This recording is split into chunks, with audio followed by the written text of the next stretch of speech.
We're here today with Professor Wade Hands, who's a professor of economics at the University of Puget Sound.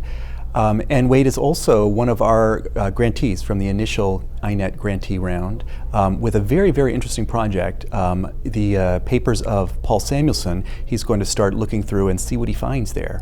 What are your thoughts about that? Well, let me give you a little bit of background on what the project is. Okay. Because as you know, doing archive work, what you find is what you find, and sometimes what you find isn't exactly what you wished that you would find, and you sort of have to go with the flow. But the original intention was to go through the Samuelson archives and try to get some ideas about the way that his notion of Keynesian economics interacted with his notion of neoclassical microeconomics. I mean, we live in an age where being a mathematical economist and being a Keynesian seems to not fit very well together, and yet Paul Samuelson was exemplar of both of those things, Keynesian economist and a mathematical economist, and also a good Walrasian neoclassical in a sense, and how he reconciled the various tensions that might come about as a result of those various things. That's the goal. And I have already looked. I was at Duke and I got a chance to look at a lot of unpublished manuscripts, quite a bit of material that I wasn't aware of. The problem was I left on Saturday, and on Friday the first box of correspondence arrived, and there will be, I think, about 25 boxes of correspondence ultimately, and that seemed, I'm excited about going back and digging into that correspondence, because that's where you really find out how people felt about things. This archival work, is this a new, have you always done archival work, or is this a new venture for you? No, I have done the history of economic thought throughout my career. But in a different way? Yeah, I have mostly worked from published sources. In fact, I've written quite a bit on Samuelson. But the difference is that what I've written on Samuelson has been A, from published papers, and B, on his microeconomics, on his Walrasian aspect of his work. Now I mean, it's not like I've never been in an archive. I did a couple days looking at the Arrow papers, and you know, here and there I've done a little nosing around, but this is different. This is much more serious. You're not a library rat in your... No, but I guess I could become one. Yes. It is, Be careful. It is fascinating. It is fascinating. It's fun too, in a way that, well, I mean, writing's always fun and research is always fun, but it is different. It really is. I think it's because of that hidden secret, and you don't know what you're going to find. And if you're working with someone that no one has written about, then it may not be necessary to dig in the archives, since so little work has been done. But if you're going to work on Samuelson, I think, going forward, then you need to be looking at these archives. And the other thing is new information, new insights. And his personality was such. I mean, I think some people put their political economy and other things in the text in a way that Samuelson didn't. I mean, his sort of self-persona was the objective scientist, bringing science to bear on these questions. And he's obviously a Keynesian, and he has certain preferences. But there isn't much about that sort of aspect, the kinds of things I want to dig into. How, you know, if he struggled with these ideas, how did he struggle with them? I've written about Frank Knight in the past, and not archival work. And Knight was someone who you can read Knight's text and you can see his struggles. He will tell you this way and then this way, this way and then this way. You know, we can't reconcile these two things. Samuelson would never do that. Proof, theorem, proof, theorem, proof, theorem. Everything comes out nice. You know, what you get at the end is what you put in at the beginning. But now, one of the very interesting things about your proposal is that you also suggest that we may come with a different understanding of Samuelson, not so much as the exemplar of the new way of doing economics, but more the midwife, the transition figure, that he did have a foot in the older world, and he was facilitating the transition. Did I get that right? Yeah, I mean, I think that's right about Samuelson, but I mean, it's really about the neoclassical synthesis more widely. How do you have this situation where you have pluralism in both microeconomics and macroeconomics. I've written before about the pluralism of the 1930s and 1940s, even among neoclassicals. And then you come together, and there's this stabilization of theoretical discourse. Now, nothing is ever fully stabilized, but relative to what was going on in the 30s and 40s. And then it unravels a bit. And in order to understand that unraveling, you need to understand what people thought the cohesion was at the time.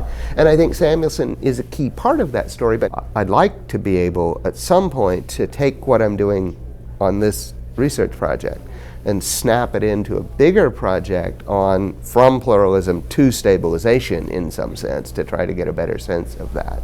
And that so would it is bigger than Samuelson. I mean, and that would be like a book or something like that. Yeah, that's right. So you've been doing this kind of work, this project of understanding the development of neoclassical economics for how long? Pretty much the whole time. I mean, I've been doing What is this the whole sort of, well, is this 10 years? It's more like 30 years. 30 years? My research in general, and I don't think anyone else really uses this term, but I came out of the history and philosophy of science, where HPS, history and philosophy of science, is a domain of inquiry. I mean, you can get a PhD in the history and philosophy of science.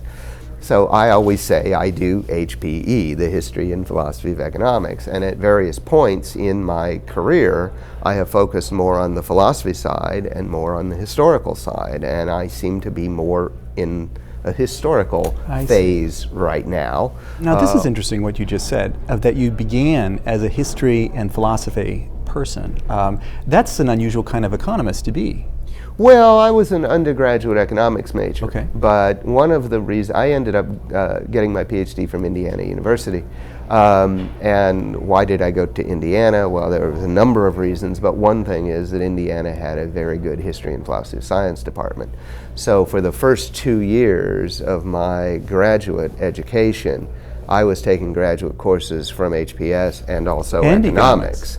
And actually, it took 3 years for me to decide, because I knew I wanted to do this thing that no one was doing called history and philosophy of economics. But I didn't know whether I wanted to get the PhD in HPS focusing on economics, or whether I wanted to be an economist focusing on the history and philosophy of economics.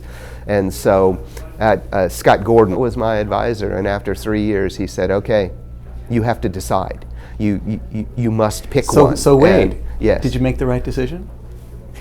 I'm not sure. I am an economist. No, yeah. I am an economist, and that decision was the right decision. Yes, economics. I can see that. Yeah, I can see that. You've become one anyway. You decided to become one at that moment 30 years ago, right. And so now it's fateful, and we can never know the life unlived.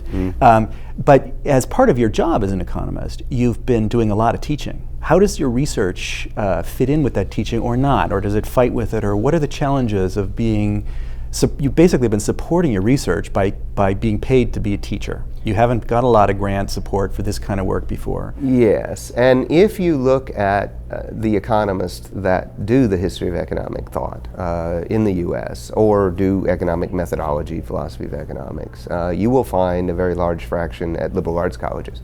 History, philosophy of economics are not mainstream fields that have a lot of respect.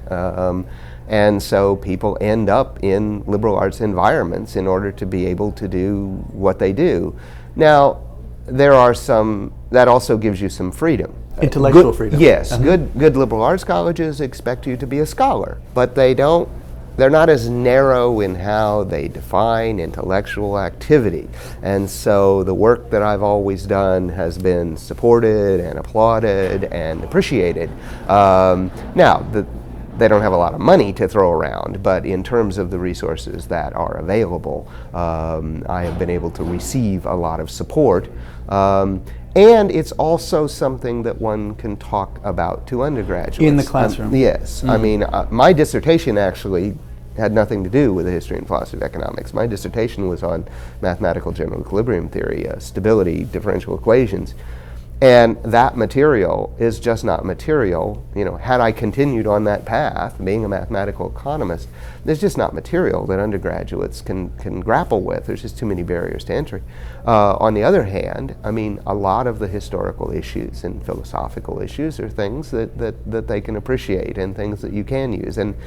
And I've been able to teach the history of economic thought, and I've been able to teach the philosophy of economics, and I've been able to teach exactly what I want, how I want, when I want, and that is a certain benefit. Sounds like you have a good life. It is a good life. It's also 6 courses a year, so it's good and busy life. Yes, a busy life. So, given that you're busy, how do you keep connected with the larger research community? What are your strategies? Do you go to conferences? Are you an internet person? There is a community of people, both in the history of economic thought and in philosophy of economics. And I have been part of that community for 30 years. I go to a lot of conferences. I am one of the co-editor of the Journal of Economic Methodology. I've been doing that since 2005. I'm a past president of the History of Economics Society. I've been on editorial boards and grant review boards, and I've spent time visiting in Amsterdam and Rotterdam and Paris. So, it takes a lot of getting out and interacting with those groups. There is a community now. When I started, there wasn't. It has grown. Well, and hopefully INET will help it to grow a little more. INET seems to be helping a lot, and we're really very happy to welcome you then to the INET community. Okay. And wish you really very good fortune. I look very much forward to seeing what you come up with in your search in the archives. Thank you very much. Thank you.